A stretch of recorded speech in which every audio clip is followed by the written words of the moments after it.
আসসালামু আলাইকুম ওয়া রাহমাতুল্লাহ। সম্মানিত দর্শক, আশা করি আল্লাহ তাআলার অশেষ রহমতে আপনারা সকলেই ভালো আছেন ও সুস্থ আছেন।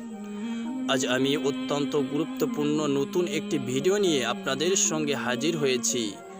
এই ভিডিওটিতে আমি আলোচনা করব প্রত্যেক দিন ফজরের ফরজ নামাজের পর এই ছোট্ট একটি দরুদ শরীফ যদি আপনি 21 বার পড়েন, মহান রব্বুল আলামিন আপনাকে গায়বী ধন সম্পদ দান করবেন।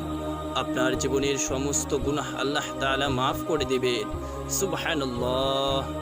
তাই আমি অনুরোধ করছি গুরুত্বপূর্ণ ভিডিওটি অবশ্যই মনোযোগ দিয়ে সম্পূর্ণ দেখার জন্য। যারা এই মুহূর্তে ভিডিওটি দেখছেন, দয়া করে সকলেই ভিডিওটিতে একটি লাইক দিন। চ্যানেলটি সাবস্ক্রাইব করা না থাকলে সাবস্ক্রাইব করে বেল বাটনটি অন করে রাখুন আমাদের নতুন ভিডিওগুলো পাওয়ার জন্য। চলুন আমরা সম্পূর্ণ ভিডিওটি দেখি।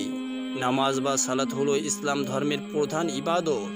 প্রতিদিন 5 ওয়াক্ত নামাজ আদায় করা প্রত্যেক মুসলমানদের জন্য ফরজ।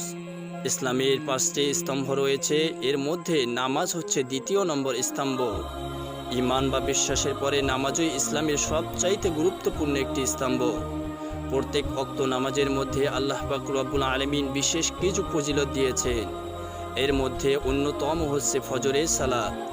নামাজের মধ্যে যেমন ফজরের নামাজের রয়েছে বিশেষ গুরুত্ব, তেমনি সময়ের মধ্যে ফজরের সময়ে রয়েছে বিশেষ গুরুত্ব।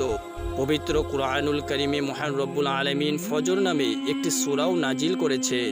এই সূরার শুরুতে মহান রব্বুল আলামিন বলেন, ওয়াল ফাজর, শপথ ফজরের। সূরা ফজর আয়াত নম্বর 1। হাদিস শরীফে ফজরের নামাজের বিশেষ তাগিদ দেওয়া হয়েছে।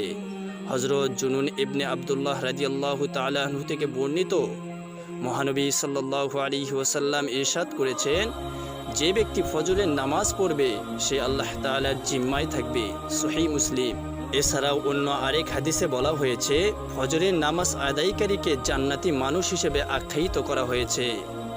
আবু মুসা আশআরী রাদিয়াল্লাহু তাআলা আনহু থেকে বর্ণিত, রাসূলুল্লাহ সাল্লাল্লাহু আলাইহি ওয়াসাল্লাম ইরশাদ করেছেন, যে ব্যক্তি দুটি শীতল সময় নামাজ আদায় করবে সে জান্নাতে প্রবেশ করবে। অর্থাৎ ফজর এবং আসরের নামাজের কথা বলা হয়েছে। ফজরের নামাজ যে ব্যক্তি পড়বে আল্লাহ তাআলার জিম্মায় থাকবে, এমনটি মুসলিম শরীফের হাদিসের মধ্যেও পাওয়া যায়। এবং সরাসরি জান্নাতের প্রাপ্তির কথাও বলা হয়েছে। যে ব্যক্তি দুটি শীতল সময় নামাজ আদায় করবে সে সরাসরি জান্নাতে প্রবেশ করবে। আর এই দুই শীতল নামাজই হচ্ছে ফজর এবং আসরের সময়। এই ফজরের সময় নামাজ পড়ে আমরা যদি ছোট্ট দরুদ শরীফটি 11 বার পাঠ করি, মহান রব্বুল আলামিন আমাদেরকে গায়বী ধন সম্পদ দান করবেন। আপনার জীবনের সমস্ত গুনাহ আল্লাহ তাআলা মাফ করে দিবেন ইনশাআল্লাহ। মহান রব্বুল আলামিনের প্রিয় হাবিব রাসূলুল্লাহ সাল্লাল্লাহু আলাইহি ওয়াসাল্লামের উপর দরুদ পাঠ করার জন্য স্বয়ং আল্লাহ পাক রব্বুল আলামিন নির্দেশ দেন, নিশ্চয় আমি আল্লাহ স্বয়ং এবং আমার ফেরেশতাগণ নবী করিম সাল্লাল্লাহু আলাইহি ওয়াসাল্লামের উপর দরুদ ও সালাম প্রেরণ করে থাকি। হে মুমিনগণ, তোমরাও তাহার উপর দরুদ পাঠ করো এবং সালাম প্রেরণ করো।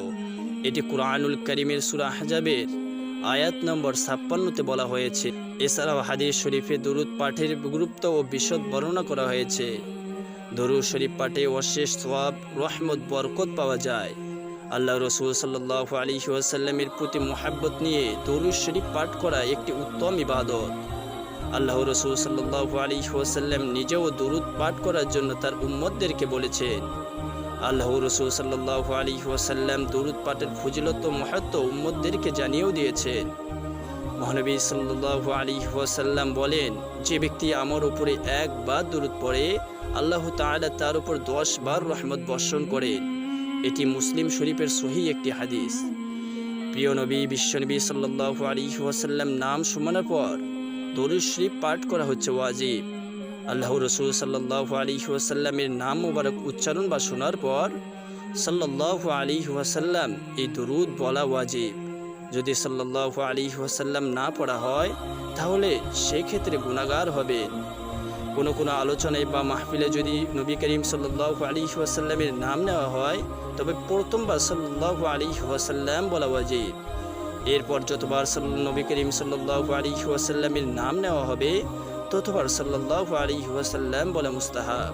তবে একবারও যদি দুরুদ তথা সাল্লাল্লাহু আলাইহি ওয়াসাল্লাম না পড়া হয় সেক্ষেত্রে গুনাহগার হবেন। তাই কোনো আলোচনায় রাসূলুল্লাহ সাল্লাল্লাহু আলাইহি ওয়াসাল্লামের নাম যতবার নেওয়া হবে ততবার সাল্লাল্লাহু আলাইহি ওয়াসাল্লাম পড়লে মুস্তাহাব সওয়াব পাওয়া যায়।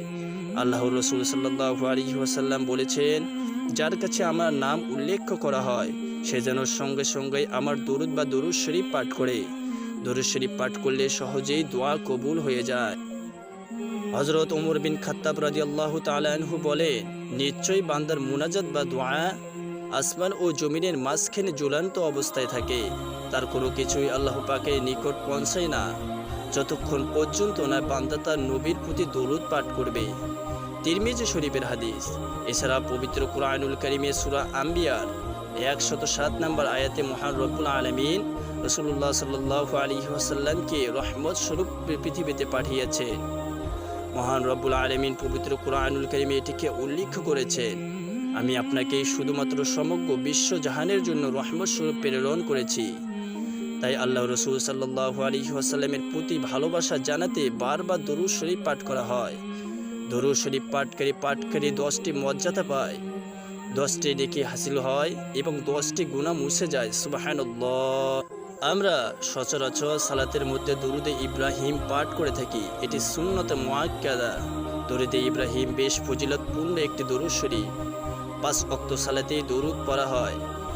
সালাত ছাড়াও অন্য যে কোনো সময় আপনি দরুদ পাঠ করতে পারবেন, এটি মুস্তাহাব সওয়াব। অর্থাৎ ফজরের ফরজ নামাজের পরে আমরা যদি এই ছোট্ট দরুদ শরীফটি বিশেষ করে দরুদে ইব্রাহিম 21 বার পড়ি, আল্লাহ তাআলা আপনাকে অসংখ্য ফজিলত দান করবেন। দরুদ শরীফটি আমি স্ক্রিনে এই মুহূর্তে দেখাচ্ছি। আমি আশা করি সকলেই দরুদ শরীফটি জানেন। আমি একবার পড়েও দিচ্ছি, আল্লাহুম্মা সাল্লি আলা মুহাম্মাদ ওয়া আলা আলি মুহাম্মাদ কামা সাল্লাইতা আলা ইব্রাহিম ওয়া আলা আলি ইব্রাহিম ইন্নাকা হামিদুম মাজিদ। আল্লাহুম্মা বারিক আলা মুহাম্মাদ ওয়া আলা আলি মুহাম্মাদ কামা বারাকতা আলা ইব্রাহিম ওয়া আলা আলি ইব্রাহিম ইন্নাকা হামিদুম মাজিদ। এই দরুদ শরীফটি আপনারা অবশ্যই ফজরের ফরজ নামাজের পরে 21 বার পড়বেন। আল্লাহ রাসূল সাল্লাল্লাহু আলাইহি ওয়াসাল্লাম আমাদের ভালোবাসেন, আমাদের গুনাহ মাফের জন্য সব সময় আল্লাহর কাছে দোয়া করেন।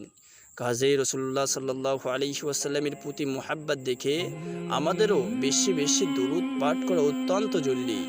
আমরা যখন মহান রব্বুল আলামিনের কাছে গুনাহ থেকে বাঁচার জন্য দোয়া করব এবং আমাদের গুনাহ মাফের জন্য দোয়া চাইব, তখন দরুদ শরীফ অবশ্যই পাঠ করব।